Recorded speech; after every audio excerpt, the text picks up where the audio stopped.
दोस्तों, आज के इस एपिसोड में मैं आप लोगों के लिए काम की चीज़ें ला रहा हूँ। जैसे मैंने विगत के वीडियो में फ्रोजन शोल्डर राइट आर्म्स के विषय में चर्चा करी थी। आज मैं लेफ्ट्स का चर्चा करूँगा। अब इसे तो मान करके चलिए, यह मैं स्वास्थ्य के ऊपर आपसे बोलने के लिए जा रहा हूँ। सबसे तो बड़ी बात है, आपको 1700 कुछ ईस्वी में एक तो हिप्पोक्रेटिस हुए थे अमेरिका में। उन्होंने एलोपैथ का आविष्कार किया था। सबसे पहले सुनने में आया कि वहाँ के प्रेसिडेंट को हाथ में फोड़ा हुआ था तो हाथ कटवा दिया गया था। यहाँ तो है कि बाएं हो या दाएं हो, वो एंटीबायोटिक जो है वो हर दर्द की दवा है, सल्ले अला मोहम्मद लगा दो, कहीं से भी उसको आपको रिलैक्स मिलना। उन्मूलन आज तक नहीं हुआ, होने का उम्मीद भी नहीं। लंबे समय के लिए, कम समय के लिए आप हो सकता है। तो इसलिए जो मैं होम्योपैथ के आधार पे आपको इस चीज़ की चर्चा की कि बाईं हाथ, बाईं बाँ, और ये भी आजकल आम बीमारी है। इसमें दर्द के कारण एक नहीं, एक से अधिक भी हो सकते हैं। जैसे सबसे तो पहले मान लीजिए यहाँ का चोट है या यहाँ का चोट है, तो ये सर्वसाधारण मेडिसिन लेने से चोट में निजात आ जाता है। लेकिन अगर यहाँ दर्द हो, यहाँ ये उठे ना, यहाँ दर्द हो, तो ये थोड़ा सा चिंतनीय गप हो जाती है। इसको हम लोग कहते हैं पेरी ऑर्थोराइटिस। ऑर्थोराइटिस एक तो होता है बड़े जोड़ों के दर्द, उसको बोलते हैं हम ऑस्टियो ऑर्थोराइटिस। ये उससे हल्के जोड़ों में है, तो इसलिए इसको बोलते हैं पेरी ऑर्थोराइटिस या आर्म्स पेन या फ्रोजन शोल्डर भी।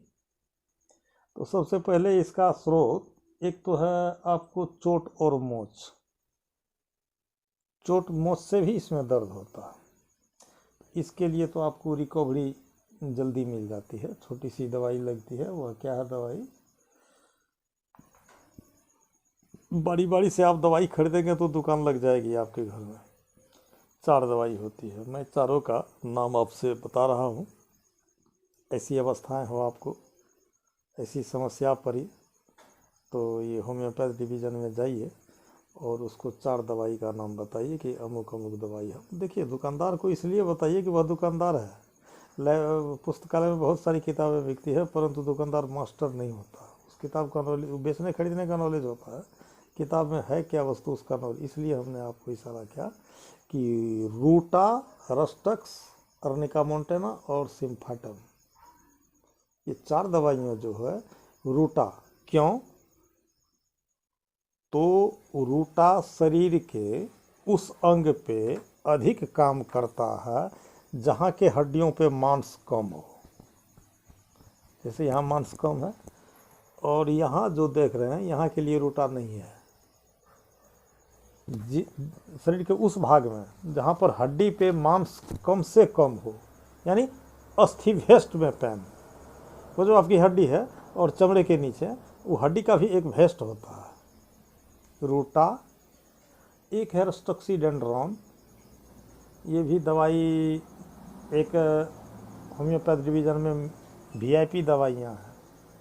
तो रस्टक्स ये है दर्द हरण, ये दर्द को कम करता है, दर्द को ये छुड़ाता है। पर इसके साथ पहचान और मजबूरी क्या है, तो वह दर्द जो मूवमेंट से बढ़े, रस्टक्स पीछे रह जाता है। वह ब्रायोनिया एल्बम का वह फेज है। यदि मूवमेंट से रिलैक्स हो और आराम की हालात में वह दर्द आपको चालू हो जाए, रस्टक्स, रूटा और रस्टक्स। और एक है अर्निका मोंटेना। वैसे इसका भी क्षेत्र बहुत लंबा चौड़ा है, लेकिन फिलहाल यहाँ वह चोट का मालिक है। चाहे शरीर के अंग, किसी अंग प्रत्यंग में आपको चोट की संभावना हो, अर्निका मोंटेना। और मोच की अगर संभावना हो, इसमें चोट गिरने पड़ने से मोच का भी संभावना होता है। इसलिए रूटारस्टक्स और अर्निका सिम्फेटम, ये 4 दवाइयाँ आपको केवल इस जोड़ के लिए नहीं, इस जोड़ के लिए भी, कहीं के भी जोड़ के लिए ये है कि जोड़ों में दर्द। फिर घुटना को छोड़ दीजिए, वो चला जाएगा तीसरे फेज में। मैं आगे आने वाले समय में घुटना को भी लाऊंगा। चोट जनित पेरीऑर्थोराइटिस के लिए रूटारस्टक्स, अर्निका और सिम्फेटम, ये 4 दवाइयाँ आ जाएगी इसमें। पर इसकी मूल दवाई कुछ और है, उसका चर्चा, वैसे तो इसकी दवाई अलग अलग है, लेकिन मैं अपने क्लिनिक पर डालने के लिए इसका मैं एक कंपोजिशन बना रखा हूँ। इसमें 8 दवाइयाँ हैं, 8 का मैं एक कंपोजिशन बना रखा हूँ अपने मतलब से, अपने सहूलियत के चलते। तो इसमें पहली दवाई मैंने डाला है एकोनाइट्स नेपल्स। एकोनाइट्स नेपल की आवश्यकता इसलिए पड़ी कि चोट है, झुनझुनी है, कनकनी है, 2 बात। और एकोनाइट्स में लगभग आपके जीवन का बहुत ऐसा फेज मिल जाएगा। इसमें क्या फेज मिलेगा? तो एकोनाइट मीन्स एक्यूट, नवीन रोग। ये चोट आ जाने के 13 साल बाद आप नहीं इलाज करवाते हैं, चोट लगी दर्द क्या गई, इसलिए एकोनाइट यहाँ ऑब्जर्व है, ओनली लेफ्ट साइड। उसके बाद एक है अस्टेरियस रूबेंस। अन्य क्षेत्रों में इनकी, ये तो अन्य क्षेत्र में ये महिला रोग की दवाई है, जैसे ब्रेस्ट कैंसर, एपिलेप्सी जिसको मिर्गी बोलते हैं, वहाँ भी ये काम आता है। परंतु इसमें बाएं भाग के बाँह के लिए, बाँह के जोड़ों के लिए अस्टेरियस रूबेंस। और एक है इसमें जंथोजैलम। जंथोजैलम का लोकेशन यहाँ के बाद, अगर यहाँ भी दर्द है तो जंथोजैलम ठीक है, अगर यहाँ दर्द न हो आप इसको छोड़ भी सकते हैं। और दूसरी बात है कालमिया लेट।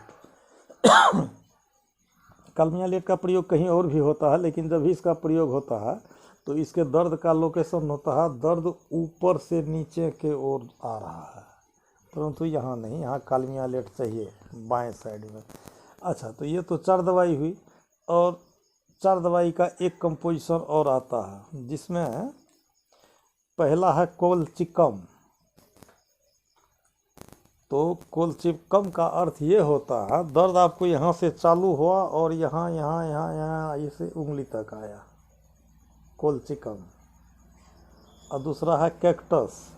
अगर इस हाथ में दर्द के साथ आपके हृदय में कुछ अनियमितताएं हों, या तो कभी हृदय ज़्यादा धड़क रहा है या कभी हृदय कम धड़क रहा है, तो यहाँ पर इस कैक्टस की आवश्यकता पड़ती है। कैक्टस ग्रैंडिफ्लोरम और एस्पाइजेलिया। चौथी दवाई है इसका सीना। तो दवाई फिर से आप लोग सुन लें, कोलचिकम, कैक्टस, एस्पाइजेलिया, सीना, और एकोनाइट, अस्टेरियस रूबेंस, जंथोजैलम और कालमिया लेट।